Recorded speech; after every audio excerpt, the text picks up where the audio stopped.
도널드 트럼프 대통령의 관세 폭탄 발표 이후 미국 자동차 시장이 난리가 났습니다.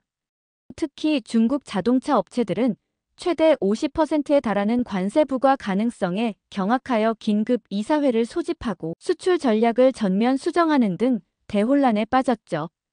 그런데 한국은 이것 때문에 오히려 미국 딜러들의 주문이 폭주하고 한국 자동차 부품 공장이 24시간 풀가동에 들어갔다고 하는데요. 심지어 유럽과 중동 바이어들까지 한국 전기차 확보에 혈안이 되었다는 소식을 듣고 트럼프 대통령이 경악하여 멘붕에 빠졌다고 합니다. 도대체 무슨 일이 벌어졌길래 이렇게 난리인 걸까요? 트럼프 관세 부과 후 충격적인 사실을 독일 자동차 전문 기자가 단독으로 취재한 사연입니다. 안녕하세요. 저는 마르티나 찰레입니다.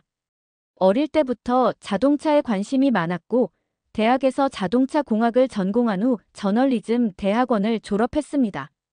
지금은 독일의 유명 자동차 매거진 오토모티브 인사이트의 수석 기자로 일하고 있죠. 그런데 몇 주 전 편집장님께서 저를 사무실로 불렀어요. 이번에 중국에서 비아디라는 신형 전기차를 출시했는데 직접 테스트하고 그 결과를 특집 기사로 다뤄달라는 제안이었죠. 처음에는 망설였습니다. 중국어도 서툴고 중국 문화에 대해서도 잘 모르니까요. 하지만 이런 기회가 흔치 않다는 걸 알기에 용기를 내어 수락했어요. 출국 전날 설렘과 긴장감에 잠을 이루지 못했습니다. 최근 중국 전기차 업체들이 미국 시장에서 급격한 성장세를 보이면서 테슬라의 점유율까지 위협하자 트럼프가 최대 50%의 관세 폭탄을 예고한 상황이었거든요. 그런데 중국 전기차들은 그동안 파격적인 가격과 화려한 디자인으로 시장을 공략해왔지만 안전성과 품질 문제가 꾸준히 제기되어 오기도 했죠. 그래서 이번 관세 부과로 중국 전기차의 가격 경쟁력이 크게 떨어질 것이 확실했고 중국 업체들은 미국 시장 철수까지 고려하고 있다는 소문이 돌았죠. 이런 상황에서 중국 전기차 기술을 직접 취재한다는 생각에 가방 속에 노트북과 카메라를 몇 번이고 다시 점검했어요. 다음 날 아침 테스트 트랙으로 향하는 차 안에서 긴장감이 고조되었어요. 트랙에 도착하자 눈부시게 빛나는 전기차와 중국 전기차 회사의 수석 엔지니어 샤오롱이 저를 반갑게 맞이했습니다. 그의 자신만만한 태도가 인상적이었죠. 차량에 대해 열정적으로 설명하는 그의 모습에서 자부심이 느껴졌어요. 그런데 하지만 동시에 정말 샤오롱의 말대로 이 중국차 그만큼 대단할까라는 느낌도 들고 뭔가 과장된 느낌도 들더라고요. 저는 의구심을 참지 못하고 샤오롱에게 중국 전기차의 자신감에 대해 물어봤어요. 그런데 그는 자랑스럽게 한국 통계를 인용하는 거 아니겠어요? 작년 7월부터 12월까지 한국의 중국산 전기차 수입액이 12억 9천만 달러로 전년 동기 대비 13.5%나 늘어났다고 하더라고요. 저는 그의 말에 의문이 생겼어요. 지금 제가 중국차를 취재하러 오기는 했지만 그렇다고 중국차가 한국차보다 뛰어나다는 생각은 전혀 못했거든요. 실제로 한국의 현대자동차는 미국에서 테슬라 다음으로 많은 전기차를 판매하면서 품질 만족도 1위를 기록했고 기아 자동차도 연이어 신차를 출시하며 미국 시장에서 돌풍을 일으키고 있었습니다. 게다가 최근에는 한국 자동차 업체들이 미국 조지아와 엘라베마에 대규모 공장을 건설하면서 바이든 정부로부터 전폭적인 지원도 받았었죠. 그래서 저는 한국의 자동차가 브랜드 인지도가 더 뛰어나고 미국에서도 중국차보다 더 잘 팔리고 있지 않냐고 물어봤습니다. 그런데 샤오롱이 빙그레 웃으면서 한국차는 기술 혁신이 없다고 말하는 거 아니겠어요? 한국차가 미국 시장에서 잘 팔리는 건 미국의 보호주의 입법으로 인한 보조금 때문이라고 했어요. 앞으로 트럼프가 자동차 관세를 매기게 되면 한국차는 이제 미국에서 아무런 인기가 없을 거라며 웃어 보였죠. 게다가 한국 기업은 보조금에 의존해서 시장 점유율을 유지하고 있을 뿐이며 기술 혁신은 없다고 주장했습니다.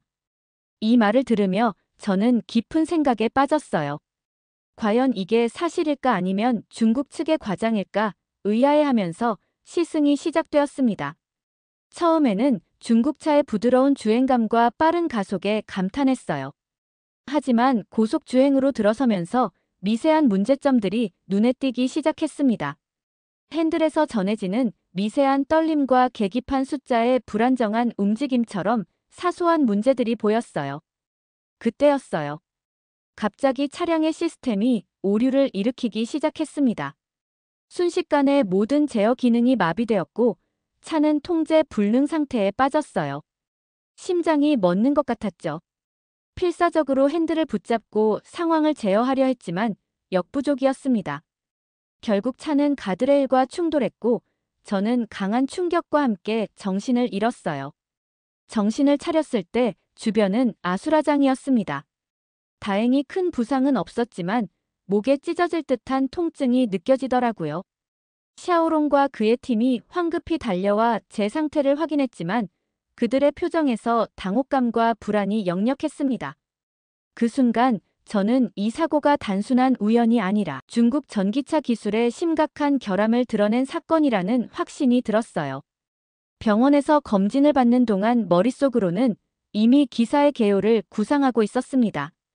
이번 사고를 통해 중국 전기차의 안전성 문제를 심도 있게 다루고 싶었거든요. 아무리 테스트 주행 중이었다고 해도 제가 그래도 독일에서 엘리트 자동차 전문 기자인데 이런 문제를 그냥 놔둔다는 거 자체가 있을 수 없는 일이었죠. 그런데 제 이런 생각은 곧 예상치 못한 장애물에 부딪히게 되었어요. 중국 측에서 이 사고를 기사화하지 말라는 강력한 압박을 가해온 거예요. 처음에는 회사의 고위 임원들이 찾아와 부탁하는 시기였습니다. 그들은 이번 사고가 단순한 우연이며 제품의 전반적인 품질과는 무관하다고 주장하더라고요. 심지어 고액의 자문료까지 제안하며 우호적인 기사를 써줄 것을 요청했죠. 저는 이를 정중히 거절했지만 문제는 중국 측 태도가 점점 더 위협적으로 변해가는 거였죠. 저는 큰 딜레마에 빠졌어요. 저널리스트로서의 양심은 진실을 보도해야 한다고 말하고 있었지만 한편으로는 제 안전과 향후 취재 활동에 대한 우려도 커져갔거든요. 그렇게 밤새 고민한 끝에 일단 독일로 돌아가 편집장과 상의해야겠다고 결심했어요. 그러던 중 우연히 미국에서 열리는 미래 모빌리티 엑스포 소식을 접하게 되었어요. 세계 각국의 최신 전기차 기술이 소개될 예정이라고 하더군요. 특히 한국의 선도적인 기술력이 주목받고 있다는 점이 눈에 띄었어요. 순간 이것이 제 기사에 새로운 방향을 제시해줄 수 있는 기회라는 생각이 들었습니다. 즉시 편집장에게 연락을 취했어요. 중국에서의 사고 경험과 함께 미국 엑스포 취재의 중요성을 강조했죠. 그런데 편집장은 처음에 중국에서의 사고를 문제 삼으며 미국행을 강하게 반대했어요. 위험한 상황에 또다시 저를 보내고 싶지 않다는 걱정이 컸던 거죠. 하지만 저는 포기하지 않았습니다. 이번 기회를 통해 중국, 한국, 그리고 독일의 전기차 기술을 비교 분석하는 대형 특집 기사를 쓸 수 있다고 설득했어요. 특히 지금은 트럼프의 자동차 관세 폭탄이 전 세계 자동차 시장을 뒤흔들고 있었거든요. 중국 차는 최대 50% 관세에 직면했고 유럽 차들도 25% 관세를 피하지 못할 것이라는 전망이 나왔습니다. 심지어 독일의 BMW와 메르세데스도 미국 공장 증설을 검토하고 있다는 소식이 들려왔죠. 이런 혼란스러운 상황에서 한국차, 중국차, 미국차, 유럽차 중에 과연 어떤 자동차가 진정한 경쟁력을 가지고 있는지 기술력과 품질, 그리고 가격 경쟁력까지 모든 것을 꼼꼼히 비교해보고 싶었어요. 결국 편집장은 제 열정과 비전에 설득되어 마지못해 서울행을 승인해 주셨습니다. 서울행을 결정하고 비행기에 오르면서 복잡한 감정이 밀려왔습니다. 목의 통증은 여전했고 중국에서 받은 압박감도 완전히 떨쳐내지 못한 상태였죠. 그렇게 미국 자동차 엑스포 전시장에 가게 되었어요. 전시장에 도착하니 미래지향적인 디자인 전시 공간 한가운데에 커다란 배터리 모형이 반짝반짝 빛나고 있더라고요. 호기심에 가까이 다가가 보니 LG전자 부스였어요. 제가 호기심 어린 눈으로 전시물을 살펴보자 목걸이에 김현수라고 적힌 이름표를 단 한국 직원이 친근한 미소로 다가왔어요. 그는 저희 LG의 새로운 전기차 배터리 기술에 관심이 많으시냐면서 괜찮다면 소개를 해드려도 되냐고 정중하게 물어보더라고요. 제가 독일의 자동차 전문 기자 마르티나 찰레라고 소개하자 현수 씨의 눈이 조금 더 커지면서 리튬 배터리를 설명해 주었죠. 그런데 그의 설명이 시작되자마자 저는 깜짝 놀라고 말았어요. 현수 씨는 한국의 배터리 기술이 미국 테슬라가 사용하는 배터리와 비교해보면 에너지 밀도가 30% 이상 높다고 말하더라고요. 게다가 충전 속도는 단 10분 충전으로 80%까지 충전이 가능하다고 말했어요. 심지어 특수 소재를 활용해 제작되어서 과열과 발화 위험은 99% 이상 낮아진다고 말하는 거 아니겠어요? 이게 말이 쉬운 거지 사실. 처음 현수 씨의 말을 듣고 한국도 중국처럼 과장이 심한 사람들이 많이 있나 싶었어요. 에너지 밀도가 30% 이상 높다는 건 사실상 같은 크기 배터리로 30% 더 멀리 갈 수 있다는 건데 독일의 포르쉐 타이칸이나 아우디 이트론도 못하는 거였거든요. 현수 씨 말에 따르면 확실히 한국의 자동차 기술은 이미 제가 기존에 알고 있던 리튬이온 배터리의 한계를 완전히 뛰어넘는 수준이었어요. 현수 씨의 이 말을 듣는 순간 제 머릿속에서 중국에서의 악몽 같은 기억들이 스쳐 지나갔습니다. 샤오펑 P7의 자율주행 모드 오작동으로 겪었던 사고, 선전의 BYD 전기차 연쇄 화재, 상하이의 주차장 폭발 사건, 그리고 CATL 배터리를 사용한 테슬라의 발화 사고까지 취재하면서 목격했던 중국 전기차의 안전 문제들이 파노라마처럼 펼쳐졌습니다. 이런 사건들을 떠올리며 김현수 씨가 설명하는 LG 배터리의 안전성에 새삼 감탄하지 않을 수 없었습니다. 제가 직접 겪고 조사한 중국 전기차들의 문제점을 LG가 완벽히 해결한 것 같아 보였거든요. 이렇게 LG의 배터리 기술에 감탄하다 보니 자연스럽게 이 배터리를 사용하는 한국 자동차 기업들에 대한 호기심이 커졌어요. 결국 제 발걸음은 자연스럽게 현대자동차와 기아의 부스로 향하게 되었죠. 그런데 현대자동차 부스에서는 강도윤 박사가 자율주행 안전 시스템에 대한 짧은 브리핑 발표를 하고 있더라고요. 그런데 강도윤 박사의 발표가 단연 압도적이었어요. 그의 자율주행 및 전기차 안전 시스템에 대한 깊이 있는 통찰력에 완전히 매료되어 시간 가는 줄도 몰랐죠. 발표를 들으며 제 머릿속에서는 수많은 질문들이 떠올랐습니다. 질의응답 시간이 시작되자 저는 주저없이 손을 들었습니다. 특히 지난달 선전에서 겪은 샤오핑 P7의 자율주행 모드 오작동으로 인한 3중 추돌 사고를 언급하며 특히 레이더와 카메라의 동시 오류 원인에 대한 그의 견해를 물었죠. 그러자 청중들 사이에서 작은 술렁임이 일었습니다. 게다가 도윤 박사의 표정이 살짝 긴장되는 것을 포착했어요. 그래서 더욱 그의 답변에 귀를 기울였습니다. 그런데 도윤 박사는 잠시 생각에 잠기더니 놀라울 정도로 상세한 답변을 시작했어요. 샤오핑 P7 사고의 핵심이 센서 융합 알고리즘의 취약점에 있었다고 설명하면서 샤오핑 P7 사고의 핵심은 자동차의 눈과 뇌가 제대로 협력하지 못한 데 있다고 했습니다.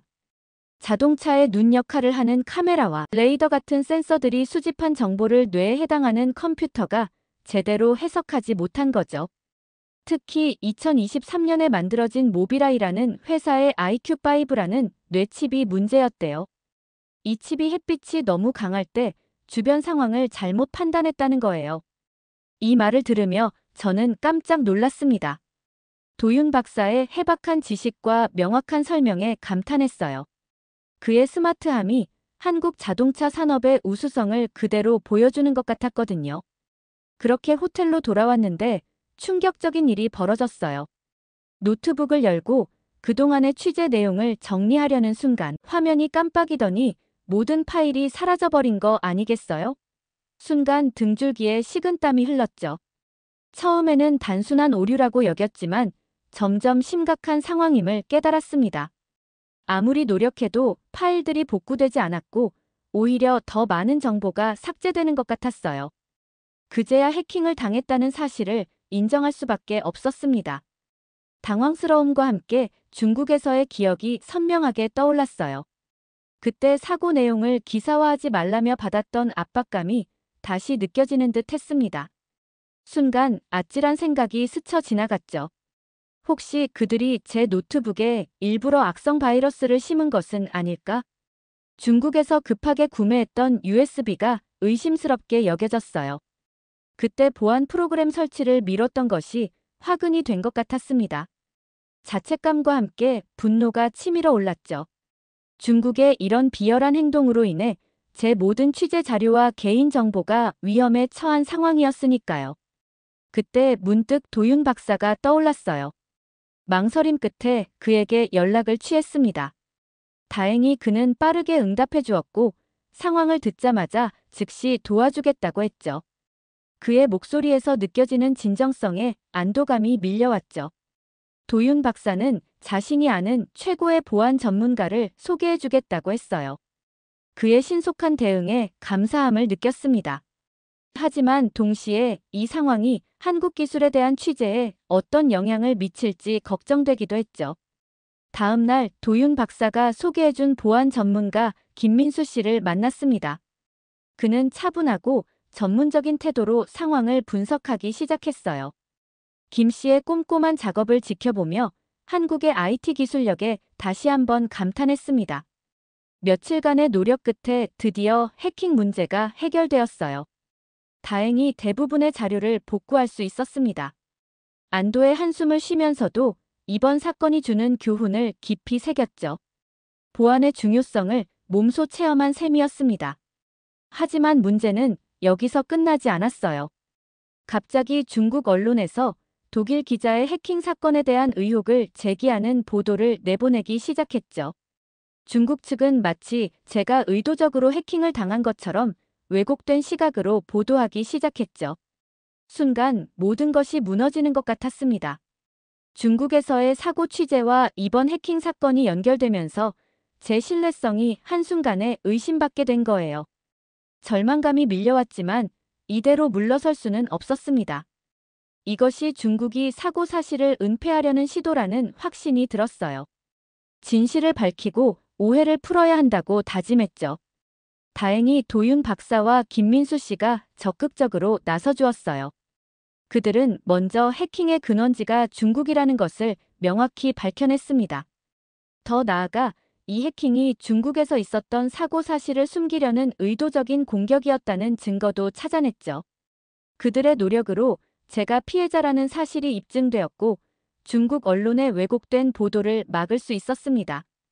도윤 박사는 한국 언론들과 소통하며 사실관계를 바로잡았고 김민수 씨는 기술적 증거를 제시하며 해킹의 실체를 밝혀냈어요.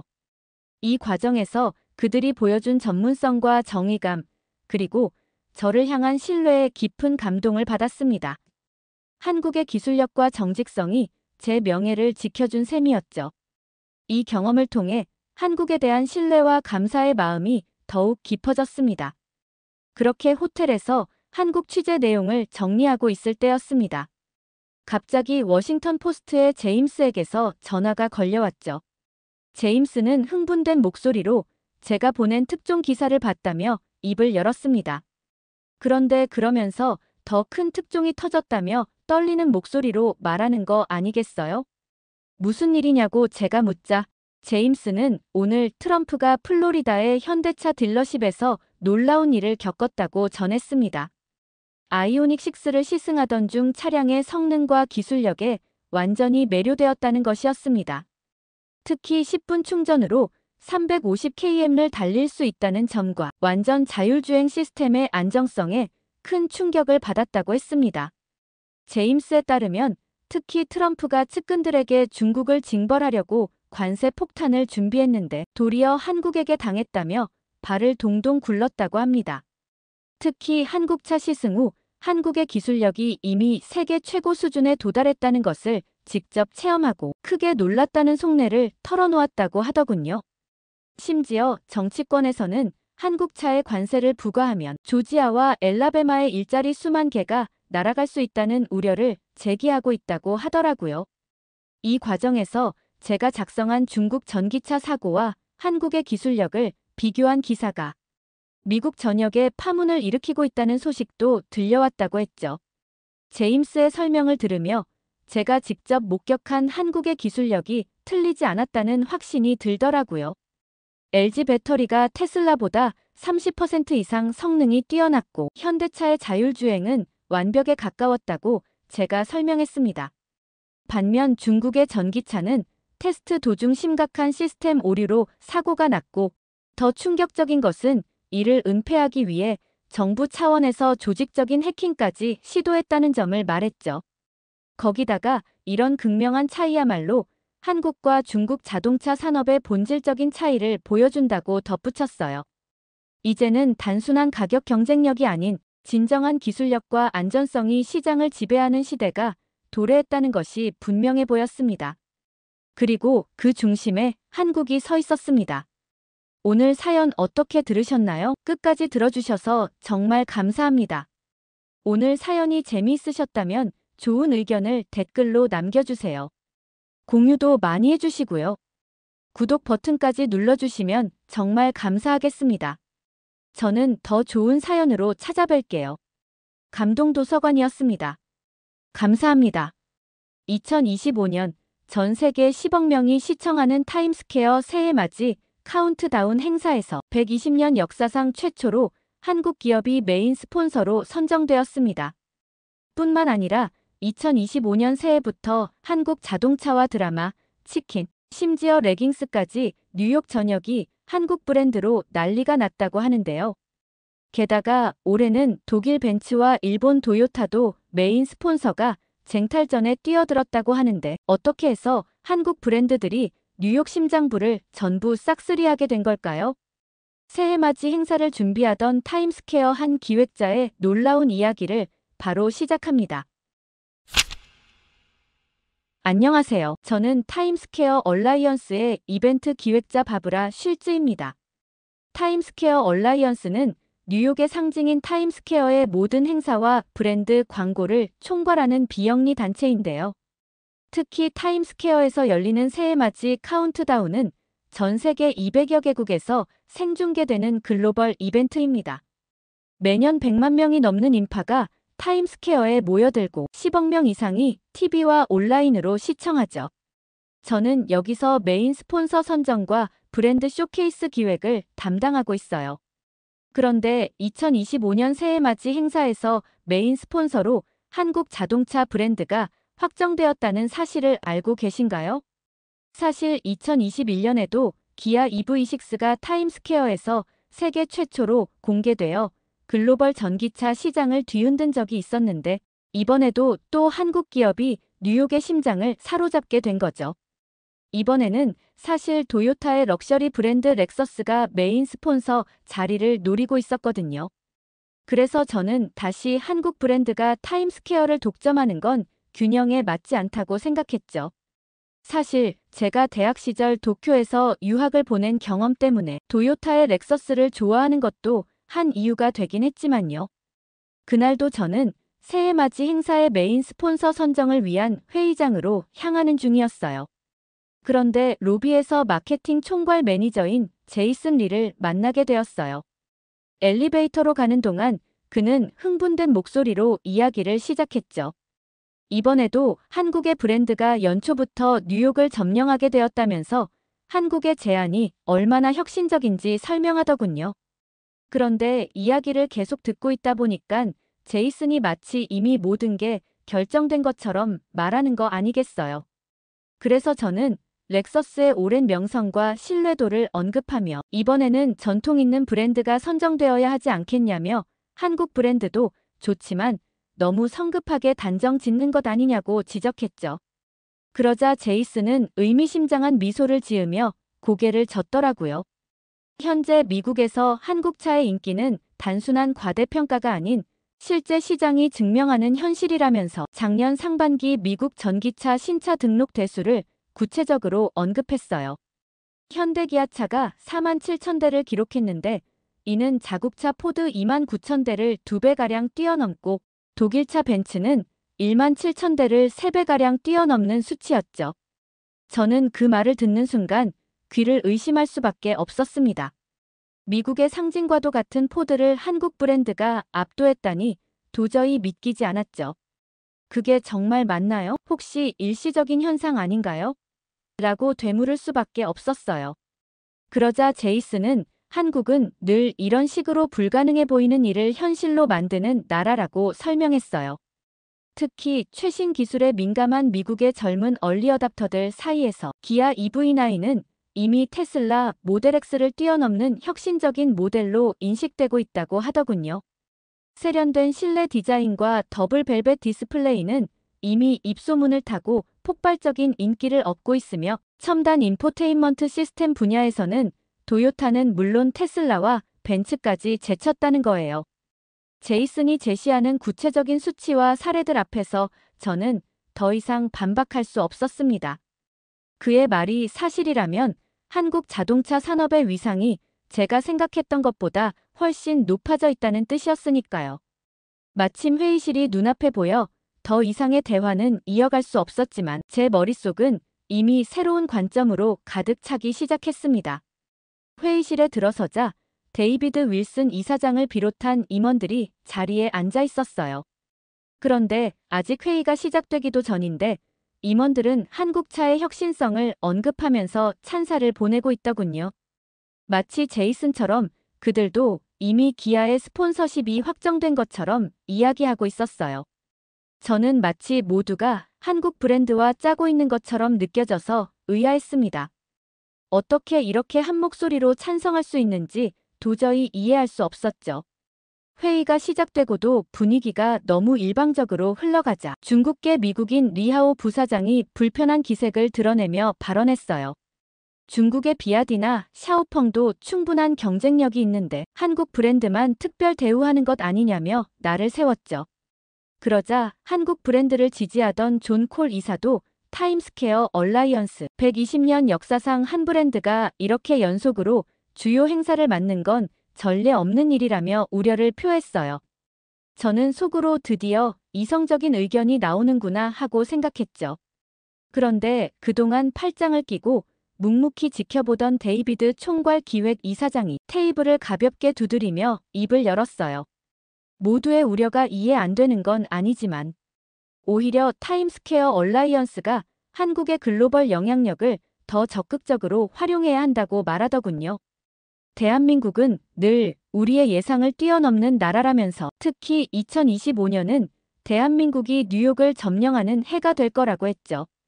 BTS가 빌보드를 석권하고 블랙핑크의 아파트 노래가 전 세계 92개국에서 1위를 차지했듯이 이제는 한국 브랜드들이 글로벌 트렌드를 이끌고 있다고 말이죠. 특히 미국의 젊은 층은 SNS에서 한국을 일상적으로 소비하고 있다면서 틱톡에서 K뷰티가 매일 수십만 건씩 언급되고 인스타그램에서는 K푸드 해시태그가 매달 1,000만 건을 넘는다고 구체적인 수치를 제시했어요. 이는 같은 아시아권의 일본이나 중국의 문화 콘텐츠와는 비교도 안 되는 수준이라고 강조했습니다. 저는 이 모든 상황이 믿기지 않아 잠시 숨을 골라야 했어요. 마침 데이비드 이사장이 10분간의 휴식 시간을 선언했죠. 잠시 휴식 시간이 되자 저는 휴대폰으로 최근 뉴스를 확인했습니다. 그런데 그때 오징어 게임이가 전 세계 93개국에서 1위를 기록했다는 소식이 눈에 들어왔어요. 순간 한국에 대한 이사진들의 열광적인 반응이 이해되기 시작했죠. 특히 뉴스 영상 속 공기놀이 장면이 궁금해져서 자세히 들여다보게 되었어요. 한국 사람들이 어렸을 때 학교 운동장에서 쉬는 시간마다 즐기던 놀이라고 하더군요. 그런데 이게 순식간에 바이럴되어서 미국에서 공기놀이 챌린지가 시작됐어요. 댓글에서는 공기를 살 수 있는 곳을 알려달라는 요청이 인기 댓글로 떠올랐더라고요. 그러면서 오징어 게임에 나온 한국 놀이는 심플하면서도 중독성이 강하다는 말과 함께 이래서 한국이 글로벌 트렌드 세터구나 라는 반응이 쏟아지는 거예요. 순간 저도 오징어 게임 1에서 달고나 먹는 장면에 매료되어 친구와 직접 도전했던 기억이 생각났어요. 그런데 오징어 게임 2에서도 한국의 게임이 세계를 매료시키다니 놀라지 않을 수 없었죠. 3년 전에 1등했던 콘텐츠가 3년 뒤에도 다시 공개하자마자 1등을 한다는 게 믿기지 않았거든요. 더구나 공기놀이라니 너무 단순한 게임 아닌가 싶었죠. 궁금증을 참을 수 없어서 저는 넷플릭스에서 프로듀서로 일하는 대학 친구 케이트에게 전화를 걸었어요. 어떻게 이렇게 간단한 놀이로 또다시 세계를 사로잡을 수 있는지 물어보자 케이트는 흥분된 목소리로 설명하기 시작했죠. 케이트의 말로는 넷플릭스 역사상 후속작이 전작의 성공을 뛰어넘은 경우는 거의 없었다고 해요. 왕좌의 게임이나 브레이킹 배드 같은 레전드급 시리즈도 스핀오프작은 본편의 70% 정도의 성과만 거둬도 성공이라고 평가한다더군요. 그런데 오징어 게임이는 공개 3일 만에 역대 최고 시청률을 기록했다면서 케이트는 특히 공기놀이 장면이 새로운 글로벌 트렌드를 만들어내고 있다고 감탄했어요. 한국 콘텐츠는 정말 매번 새로운 기적을 만들어낸다면서 넷플릭스 내부에서도 이런 폭발적인 반응은 예상하지 못했다고 하더군요. 제가 공기놀이가 너무 단순하지 않냐고 되묻자 케이트는 오히려 그 단순함이 이번 시즌의 가장 큰 무기가 되었다고 설명했어요. 시즌 1에 달고나는 재료를 구해서 만들어야 했지만 공기놀이는 작은 돌멩이 5개만 있으면 누구나 즉시 따라 할 수 있다는 거죠. 그러면서 케이트는 실제로 틱톡에서 공기놀이 챌린지 영상이 일주일 만에 5억 뷰를 돌파했고 심지어 전 세계 크리에이터들이 자국의 전통 놀이와 비교 분석하는 콘텐츠까지 만들어내고 있다고 신나게 설명하더라고요. 회의가 끝난 후 머릿속이 복잡해졌어요. 제이슨의 말도 그렇고 케이트의 설명을 들으니 한국 문화의 영향력이 제가 생각했던 것보다 훨씬 크다는 걸 실감하게 되었죠. 다음 주까지 타임스퀘어 행사 기획안을 수정해야 했지만 먼저 마음을 정리할 시간이 필요했습니다. 그래서 평소처럼 운동으로 하루를 시작하기로 했어요. 매일 아침 6시 30분이면 어김없이 찾는 맨해튼 엘리트 피트니스 클럽은 제게 활력소이자 사색의 공간이었거든요. 다음 날 아침, 저는 평소처럼 출근 전 운동을 하기 위해 피트니스 클럽으로 향했습니다. 이곳은 뉴욕에서 가장 럭셔리한 시설을 자랑하는 곳이었죠. 특히 이곳의 공간 배치가 인상적이었는데 실내 자전거가 50대쯤 나란히 서 있고 그 옆으로 최신식 러닝머신이 마치 나무숲처럼 70대 정도 빼곡히 들어서 있어요. 운동을 하려고 자전거나 러닝머신 위에 올라서면 시선이 자연스럽게 정면 거울로 향하게 되고 그 거울을 통해 지나가는 사람들의 모습이 고스란히 보이게 되어 있죠. 처음에는 다른 사람들의 힘주어 운동하는 표정이나 땀에 젖은 운동복 차림이 신경 쓰이기도 했지만 오히려 그들의 열정적인 모습에서 자극을 받게 되더라고요. 이곳이 뉴욕에 있는 최고급 피트니스 센터인 만큼 월스트리트의 금융인부터 브로드웨이의 배우들까지 뉴욕의 엘리트들 모두가 새벽부터 자신의 건강과 몸매 관리에 몰두하고 있었거든요. 그날도 저는 여느 때처럼 러닝머신에 올라가기 전에 스트레칭 매트 위에서 허리를 비틀고 있었어요. 그런데 맞은편에서 운동하는 두 여성이 눈에 들어왔죠. 한 명은 패션 매거진 보그의 에디터로 보이는 금발의 슬림한 여성이었고 다른 한 명은 빅토리아 시크릿 모델처럼 날렵한 턱선과 매끈하고 긴 다리를 가진 여자였죠. 저도 여자지만 키가 170 정도인데 두 명의 여성은 저랑 비슷할 키 같은데도 모델 체형이라 몸매가 더 예뻐 보이더라고요. 별 관심 없는 척하면서 자연스럽게 보고 있었는데 주변에서 운동하는 남자들도 순간 하던 운동을 멈추고 힐끗거리는 것 같더라고요. 저도 무의식적으로 저 언니들처럼 되고 싶다는 생각이 들어 관심 없는 척하면서 곁눈질로 계속 살펴보게 되었죠.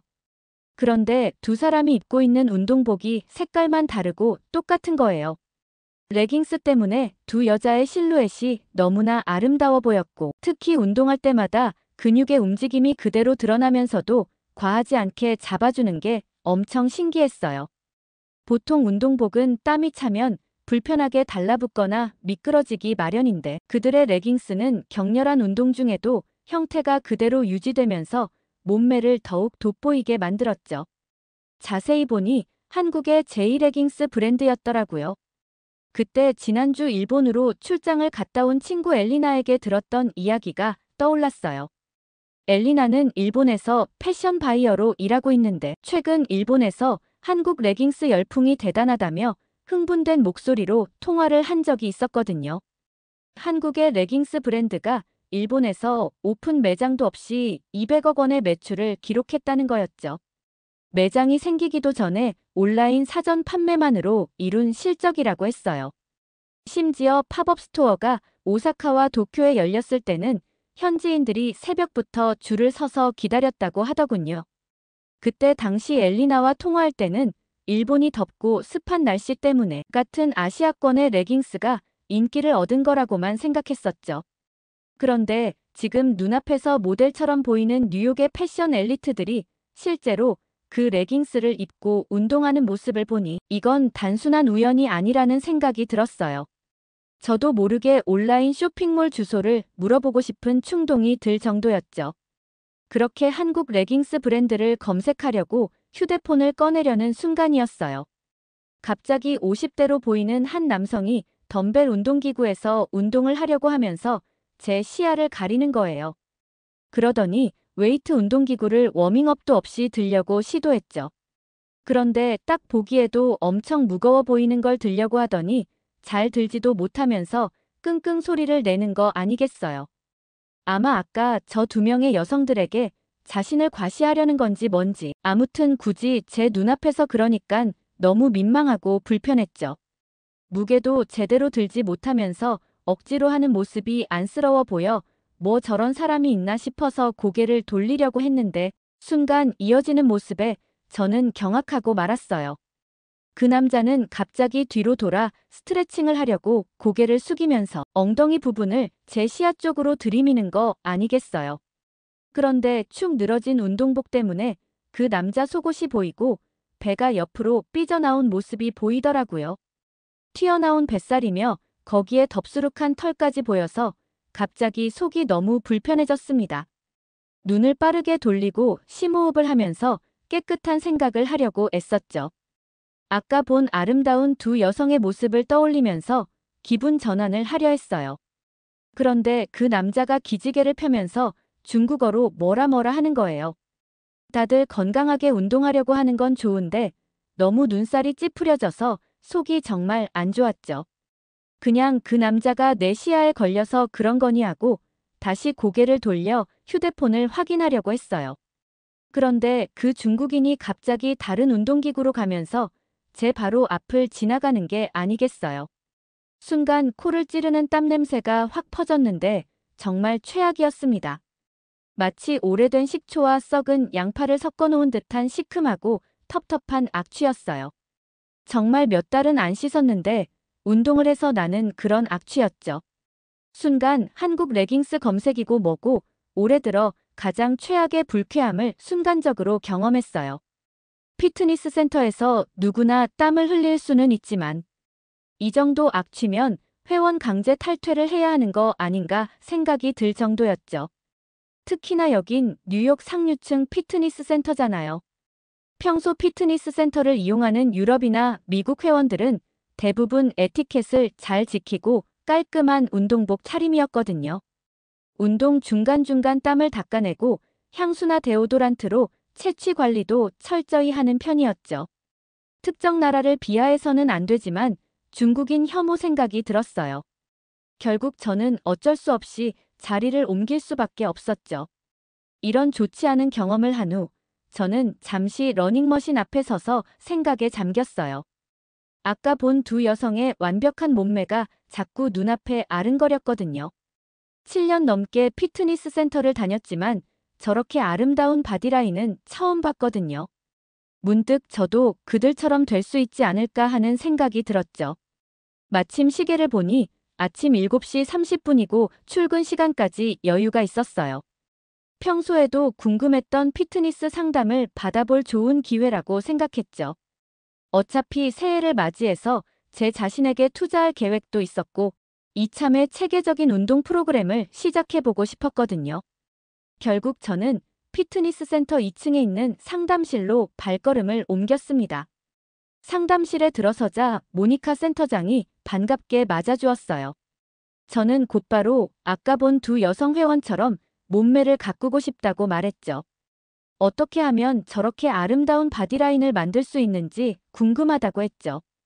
그런데 모니카는 환한 미소를 지으며 그 두 회원은 한국인 필라테스 강사 혜정이 진행하는 프리미엄 클래스를 수강하고 있다고 하더군요. 게다가 그들이 입고 있던 레깅스도 한국 브랜드라면서 착용감이 좋아 운동 효과도 높인다고 설명했어요. 특히 한국의 필라테스는 최근 전 세계적으로 주목받고 있다면서 블랙핑크 제니도 이 프로그램을 받고 있다고 하더라고요. 특히 모니카는 한국 강사들의 전문성과 섬세함을 극찬했어요. 미국에서도 한국 강사들의 인기가 대단하다면서 체계적인 커리큘럼과 친절한 매너는 물론이고 체력 관리부터 부상 예방, 체중 조절, 재활까지 전방위적으로 관리해준다고 설명하더군요. 저는 그 말을 듣자마자 홀딱 반해서 프리미엄반 등록을 도와달라고 했어요. 그런데 바로 그때 아까 그 중국인 남성이 물을 마시러 상담실 앞으로 오는 게 아니겠어요. 저는 또다시 그 고약한 냄새가 날까봐 긴장됐죠. 그런데 갑자기 상담을 해주고 있던 모니카 쌤이 자연스럽게 주머니에서 마스크를 꺼내 착용하는 거 아니겠어요. 그러면서 고개를 살짝 숙이고 숨을 참는 듯한 표정을 지었죠. 전 제가 느낀 불쾌감이 저만의 것이 아니었다는 걸 알고 웃음이 나왔어요. 모든 사람의 후각이 비슷하다는 생각이 들더군요. 중국인 남성이 지나간 후 저는 조심스럽게 냄새가 심하다고 말했더니 모니카는 한숨을 쉬며 그 회원이 오래전부터 다녔는데 특히나 여성 회원들이 많은 시간대에만 온다면서 정작 운동은 제대로 하지도 않고 냄새만 고약하다고 털어놓았어요. 피트니스 센터를 나와 거리를 걷는 동안 한국의 레깅스 브랜드가 자꾸 생각났어요. 그동안 유럽이나 일본 브랜드만 고집해왔던 제가 한국 브랜드의 매력에 푹 빠져버린 것처럼 뉴욕의 상류층들도 하나둘씩 한국 브랜드를 선택하고 있었죠. 처음에는 이해할 수 없었던 타임스퀘어 새해맞이 행사에 기아 자동차 메인 스폰서 선정도 이제는 당연한 결과처럼 느껴졌어요. 문득 고개를 들어보니 타임스퀘어 전광판들이 한국 브랜드들로 가득했어요. BBQ 치킨 광고가 흘러나오고 바로 옆에서는 오징어 게임의 공기놀이 장면이 방영되고 있었죠. 다른 쪽 전광판에서는 기아 EV9의 신차 전시 예고 광고가 반짝이고 있었고요. 거기다 제가 방금 경험한 필라테스와 레깅스까지 순간 한국이 뉴욕의 심장부를 완벽하게 점령해버린 것 같은 묘한 기분이 들었어요. 그날 오후 실리콘밸리의 유명 스타트업 CEO인 매트 피터슨과 미팅이 있었어요. 회사 근처 카페로 가는 길이었는데 주차장에서 우연히 그를 마주쳤죠. 그런데 평소 테슬라를 즐겨 타던 그가 제네시스 지구공에서 내리는 모습이 눈에 들어왔어요. 호기심을 참지 못하고 테슬라는 왜 안 타냐고 물어보니 이제는 실리콘밸리에서 모두가 제네시스를 탄다면서 오히려 테슬라보다 더 혁신적이라고 하더군요. 제가 오는 길에 목격한 한국 브랜드들의 뉴욕 점령 이야기를 하자 피터스는 의미심장한 미소를 지으며 한국의 성공은 우연이 아니라고 말했어요. 그는 자신이 한국을 좋아하는 건 문화나 음식 때문이기도 하지만 특히 기술력은 이미 세계 최고 수준이라고 단언하더군요. 피터스는 특히 작년에 있었던 골프 선수 타이거 우즈의 제네시스 GV80 사고 이야기를 꺼냈어요. LA 근교에서 차가 수차례나 전복되고 공중회전까지 했는데도 타이거 우즈가 기적적으로 생존했다는 거였죠. 25년 차 LA 교통경찰이 현장을 보고 놀라워했다면서 차량이 저 정도로 완파됐는데 운전자가 살아남은 건 기적이라고 했대요. 그 경찰이 다음 날 바로 제네시스 대리점으로 달려가 계약했다는 이야기도 덧붙이더군요. 피터스는 그러면서 사고를 겪은 타이거 우즈가 얼마나 감동했는지 이야기해 주었어요. 타이거 우즈가 정의선 현대차 그룹 회장과 LA의 한 레스토랑에서 식사를 하면서 제 생명을 구해주셔서 감사합니다라며 오히려 자신이 식사비를 계산했다는 거예요. 정의선 회장이 깜짝 놀라 왜 그러셨어요? 라고 묻자 타이거 우즈는 자신이 30년 넘게 골프를 치면서 세계 각국의 최고급 차들을 경험했지만 한국의 기술력이 자신의 생명을 구했다면서 감격에 겨운 목소리로 감사 인사를 전했다고 하더군요. 그의 말을 듣고 있자니 왠지 가슴 한켠이 뭉클해졌어요. 세계 최고의 골프 선수가 한국 기술의 우수성을 직접 경험해보고 이렇게 감동한 것은 전 세계가 한국의 실력을 인정한 것이나 마찬가지라는 생각이 들었거든요. 피터슨은 이야기를 이어가며 최근 BMW 연쇄 화재 사건을 언급했어요. 미국 전역에서 BMW 차량 수십 대가 주행 중 불이 나면서 이제 독일 차는 위험한 구시대의 유물로 전락했다고 하더군요.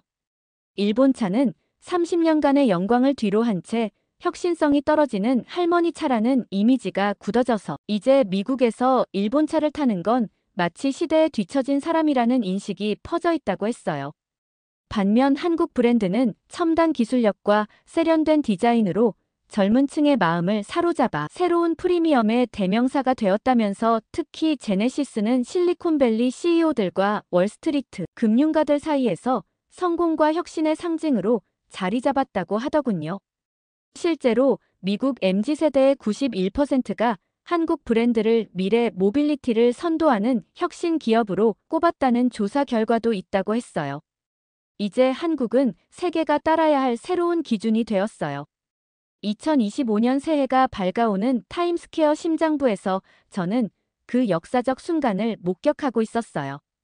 오늘 사연 어떻게 들으셨나요? 끝까지 들어주셔서 정말 감사합니다. 오늘 사연이 재미있으셨다면 좋은 의견을 댓글로 남겨주세요. 공유도 많이 해주시고요. 구독 버튼까지 눌러주시면 정말 감사하겠습니다. 저는 더 좋은 사연으로 찾아뵐게요. 감동도서관이었습니다. 감사합니다.